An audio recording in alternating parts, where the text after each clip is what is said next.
I have beet greens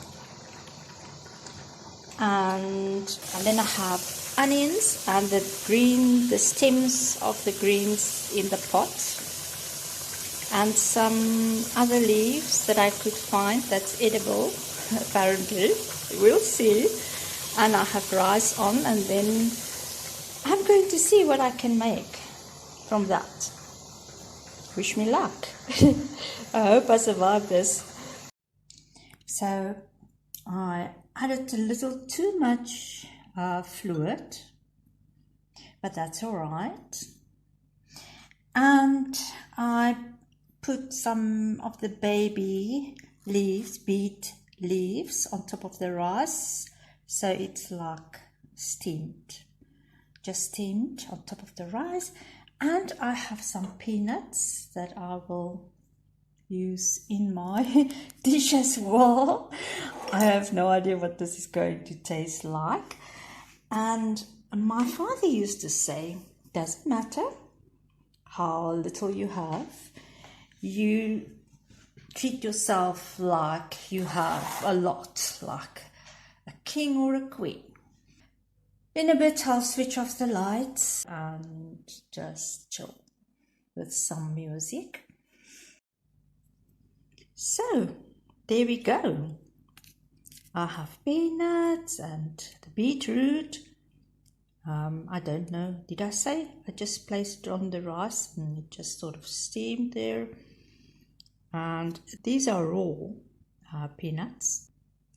I think when it's short, I think it could do with some ginger and a bit more spices and tomato, things I don't have. So, but otherwise it's actually very nice. It's delicious. I'll give you my recipe. Right, are you ready?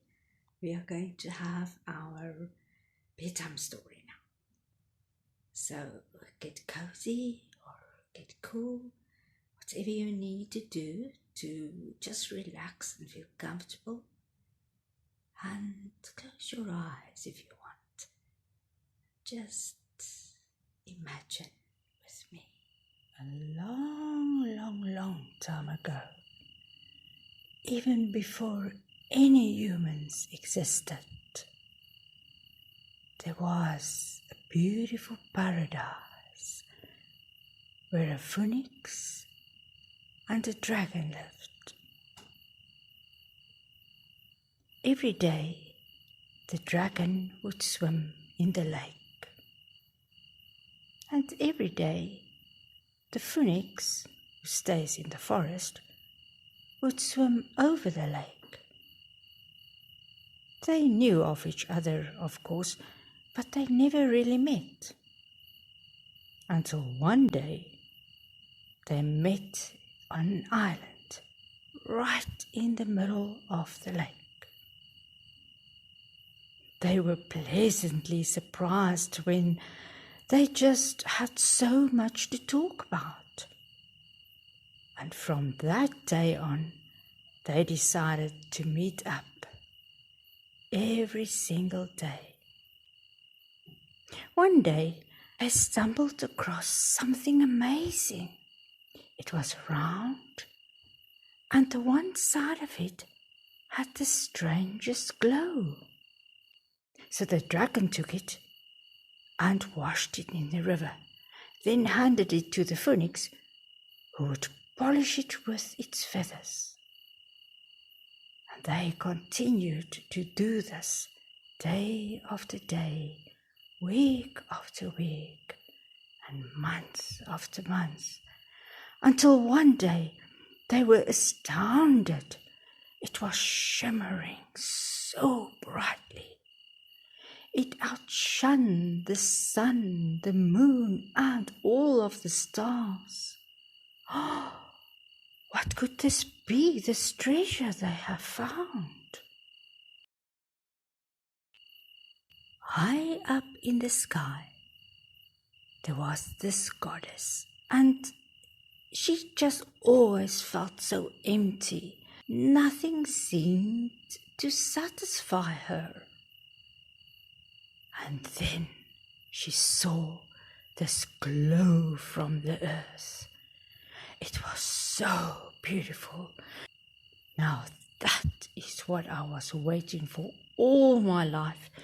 If I could only have that, I'll be satisfied.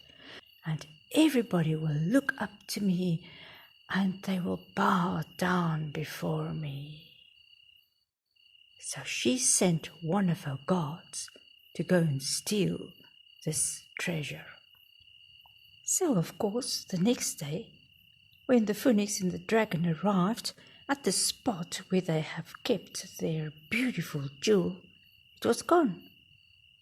But they knew where it was because they could see the glare from the sky.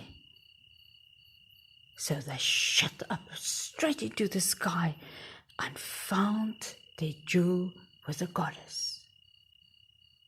"That is ours. Give it back." "Oh no," said the goddess. "This is mine."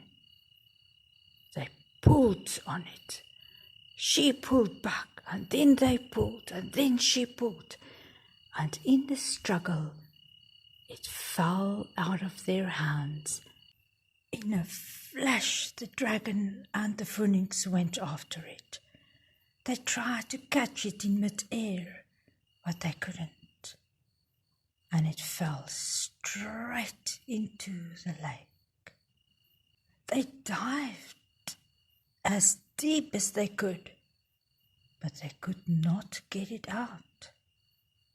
They could see it shimmering by day and shimmering by night. But no matter what they did, they just couldn't get it out of the lake. It was stuck there forever. "You know what?" they said to each other. "We should never leave our jewel again. We will stay here in this very spot and we'll watch our jewel forever and ever and ever until our dying day. Because who knows? Just maybe, some other goddess, or who knows who, can actually get it out and take it from us again." So they stayed there. And if you can find this paradise, you'll still find them there. They are still there up to today. So what do you think? What is the moral of the story, really? I think you have to make up your minds about that yourself. And I wish you a good night. Sleep tight.